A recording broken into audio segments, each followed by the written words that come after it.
ఆధ్యాత్మికత వైపు దృష్టి సారించడం సాఫ్ట్వేర్ ఉద్యోగుల పాలిట సరికొత్త విరామం.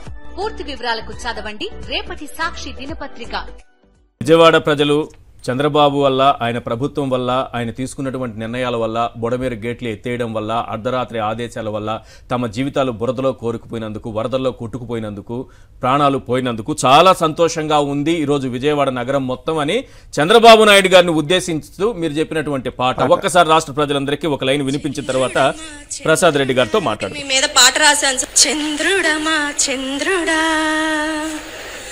నిరంతరం రావాలి, నీ వెన్నెల పాలనతో కాంతిని నింపావు.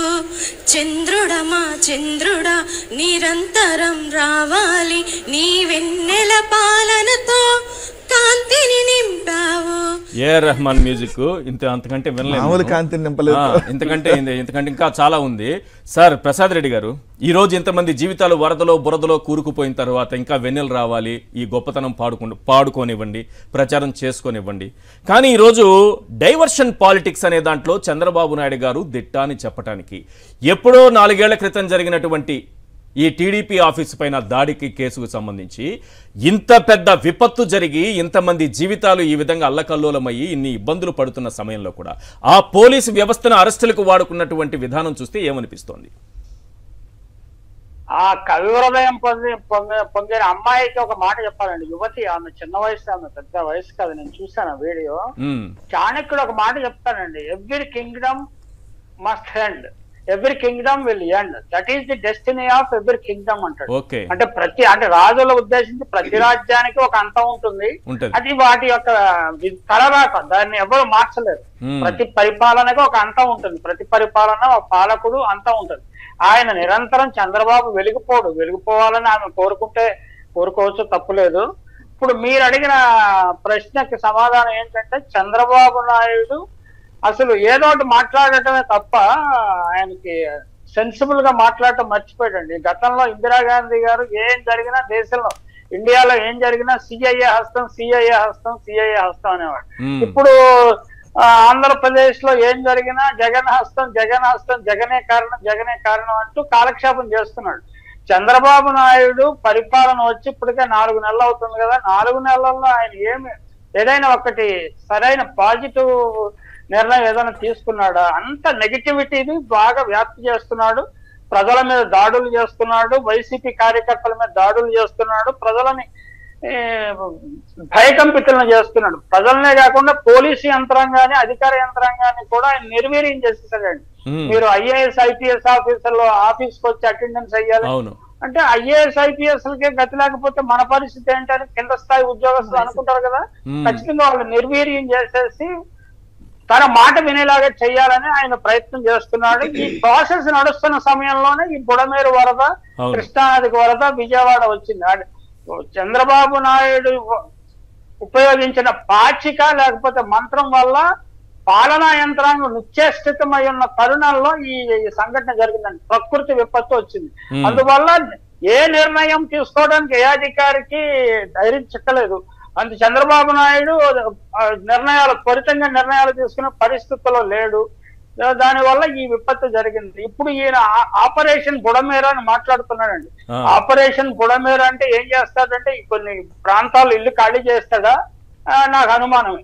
ఆపరేషన్ బుడమేరు కాదండి, ఆపరేషన్ కొల్లేరు కూడా చేయాలి. నిజానికి కొల్లేరులో ఈయనకు సన్నిహితులైన వారు, ఈయన సామాజిక వర్గం వారు, ఇతరులు, ఈ పార్టీకి చెందిన వాళ్ళు కొల్లేరు చుట్టూరు చేపల చెరువులు, రొయ్యల చెరువులు పెట్టి ఆ వరదని నిరోధించేలాగా చేశారు. ఆ వరద నీరు ఫ్రీగా ఫ్లో అవ్వట్లేదు. దీని గురించి రాజశేఖర రెడ్డి గారి సమయంలో 2005 సంవత్సరంలో సుప్రీంకోర్టు ఆదేశాల మేరకు కొంత ప్రయత్నం జరిగింది. కొన్ని చేపల చెరువుల గట్లను అవి పేల్చేశారు. అప్పుడు లవ్ అగర్వాల్ అనే కలెక్టర్ ఉండేవారు వెస్ట్ గోదావరి. ఇవన్నీ ఆ ప్రయత్నం చేస్తే ఆ ప్రయత్నాలకు అడ్డుకట్ట వేస్తారు కోర్టులకు వెళ్ళి వాటికి వెళ్ళి. ఇప్పుడు బుడమేరుకు కూడా ఏంటంటే చంద్రబాబు నాయుడు వచ్చిన తర్వాత జీవో ఇష్యూ చేశాడు, దాని గట్లు పటిష్టం చేయాలి, నిధులు శాంక్షన్ చేశాడు, కానీ ఏం యాక్షన్ ఉండదండి. అలాగే అంత ముందు రాజశేఖర రెడ్డి గారు ప్రయత్నం చేస్తే దానికి అడ్డంకులు సృష్టించారు కోర్టులకు వెళ్ళి. ఇప్పుడు మన రాధాకృష్ణ గారు పవర్ ప్రాజెక్టు దానికి సంబంధించిన అడ్డంకు కోర్టులో స్టే ఇవ్వడం వల్ల ఫ్రీ చేయలేదు. అంటే చేసే తప్పులని వాళ్ళు చేస్తూ ఇతరుల మీద నెట్టేయటం అనేది ఆయనకు బాగా అలవాటు. అసలు అంటే ఇనీషియల్ గా 3-4 days నిశ్చేష్టితం అయిపోయిన ప్రభుత్వ యంత్రాంగం ఏమి పని చేయలేదండి. ఇప్పుడు ఏదో హడావిడి చేసిన అది చేస్తా ఇది చేస్తా ఇది చేస్తానని చేస్తున్నారు. చేయట్లేదని మనం అనొద్దు, ఖచ్చితంగా చేస్తున్నారు. కానీ అసలు అంటే గోల్డెన్ అవర్ అంటారు కదా, హార్ట్ అటాక్ వచ్చినప్పుడు గోల్డెన్ అవర్ ఆ టైంలో చేస్తేనే చేయాలి. కానీ ఈ చంద్రబాబు ప్రభుత్వం ఏమీ చేయలేదండి. 10 గంటల నుంచి 20 గంటల వరకు ఆ ప్రభుత్వ యంత్రాంగం ఏమి చేయలేదు, ఏమి చర్యలేదు, ప్రజలను హెచ్చరించలేదు. ప్రజలు సొంతంగా వాళ్ళ ఇనిషియేటివ్ తోటి కూడా వాళ్ళ వాహనాలతోటి మెరుగైన ప్రాంతాలకు వెళ్ళేవారు, కాలేజీలకు స్కూళ్ళకి పబ్లిక్ బిల్డింగ్లకి వెళ్ళేవారు, వరదని తట్టుకోవడానికి ఏదో ప్రయత్నం చేసేవారు. అలా చేయకుండా ఆ ప్రభుత్వ యంత్రాంగము ఆ ప్రమాద ప్రాంతాల్లోకి రాకుండా సిసోడే గారు ఏమంటున్నాడు, మాకు తెలుసు వరద వస్తుందని, కానీ అంతమందిని పునరావాసానికి తరలించడం సాధ్యం కాదు. 2 లక్షల మందిని ఆయన అన్నమాట. 2 లక్షల మంది ఆయన తరలించండి. ప్రజలు ఎవరంతకు వాళ్ళు వెళ్ళిపోతారు కదా సార్. ఒక్క హెచ్చరిక, కరెక్ట్ మీరు చెప్పిన పాయింట్, ఒక్క హెచ్చరిక జారీ చేస్తే వాళ్ళే పెట్టే బేడ సర్దుకుని వెళ్ళిపోతారు. కాకపోతే ఏంటంటే ప్యానిక్ సిచ్యుయేషన్ వచ్చి తొడతొక్కడి కాకుండా జాగ్రత్త పడాల్సిన అవసరం లేదు. గోదావరి పుష్కరాల దగ్గర జరిగినట్టు కాకుండా ఒక క్యాలిబ్రేటెడ్ పద్ధతిలో చెయ్యాలి ప్రభుత్వ యంత్రాంగం. అందుకనే కదా ప్రభుత్వ యంత్రాంగం ఉన్నది. అసలు విపత్తు కమిషనర్ ఒక శాఖ అందుకే కదా ఉన్నది. రైట్. ఇక్కడ ఇంకొక పాయింట్ సార్, ఈరోజు నందిగం సురేష్ ని అరెస్ట్ చేశారు, జైల్లో పెట్టారు. ఈ నేపథ్యం గురించి జగన్మోహన్ రెడ్డి గారు మాట్లాడారు. ఒక ముఖ్యమంత్రి స్థానంలో ఉన్న వ్యక్తి గురించి టీడీపీకి సంబంధించినటువంటి ఒక నాయకుడు ఆ విధంగా మాట్లాడితే అది ఏ పార్టీకైనా కావచ్చు. రేపు చంద్రబాబు నాయుడు గారి గురించి ఎవరైనా ఇటువంటి దూషణలు చేస్తే ఆ పార్టీ శ్రేణులకి కార్యకర్తల కోపం వస్తుందా రాదా? ఖచ్చితంగానండి. అప్పుడు చాలా మంది, ఇప్పుడు రాజశేఖర్ ఆయన జగన్మోహన్ రెడ్డి గారు చెప్తున్నాడు కదా, మా పార్టీ వారికి ఎవరికైనా ఆగ్రహం వచ్చేదన్నా చేస్తే ఏమిటి అనే పరిస్థితి. నిజానికి పట్టాభి విషయంలో చాలా లీనియంట్ గా వ్యవహరించింది ఎవరు, వైసీపీ చాలా లీనియంట్ గా వ్యవహరించింది. కోర్టులు జోక్యం చేసుకున్నాయి. కోర్టులు ఏంటంటే ఎప్పుడు చంద్రబాబుకి వాళ్ళ పార్టీ వారికే జోక్యం చేసుకుంటాయి, కానీ మిగిలిన విషయాల్లో జోక్యం చేసుకోవట్లేదండి. అది అంటే ఆంధ్రప్రదేశ్ హైకోర్టు మీద చట్టం గురించి అంత గొప్పగా నాకు తెలియదు సార్. దాంట్లో ఏమి చట్టం నేను చదవలేదు, నేను లా చేయలేదు, నాకు తెలియదు. అదే కోర్టులో 2 కేసులకు సంబంధించి అంటే ఒకటి చెప్తా, మీకు ఒక ఉదాహరణ చెప్తా. 41A నోటీస్ ఇచ్చి ఎలా అరెస్ట్ చేస్తారని ఒకసారి అదే కోర్టు మాట్లాడింది ఒక కేసుకు సంబంధించి. ఇంకో కేసుకు సంబంధించి 41A నోటీస్ ఇవ్వకుండా ఎలా అరెస్ట్ చేస్తారు అని. అంటే నాకు తెలియదు దాని గురించి. 2 కేసులకి ఇదే 41A నోటీస్ సంబంధించి 2 రకాల వెర్షన్లు వినిపించాయి. అంటే అంత లోతులోకి నేను వెళ్ళలేను, నాకు అంత న్యాయశాస్త్రం పైన అంత పట్టు కూడా లేదు. మనకు ఇప్పుడు ఈనాడు పత్రిక రాజశేఖర రెడ్డి గారు ఒక నిర్ణయం తీసుకుంటే ఆ నిర్ణయాన్ని విమర్శించేది, అదే నిర్ణయం చంద్రబాబు తీసుకుంటే సమర్థించి సంపాదకీయాలు రాసేదండి. సంపాదకీయాలు రాసేది సేమ్ డెసిషన్ తీసుకుంటే. అంటే మనం చూసే దృష్టి, కోర్టులు కూడా అలాగే చూస్తున్నాయి. మనకు తెలియదు, కోర్టులు మనం బ్లేమ్ చేయలేం, కానీ కోర్టులని ప్రభావితం చేస్తున్నారు, ప్రలోభపరుస్తున్నారని విపరీతమైన ఆరోపణలు ఉన్నాయండి. ప్రజలు నమ్ముతున్నారు. అది దురదృష్టవశాత్తు.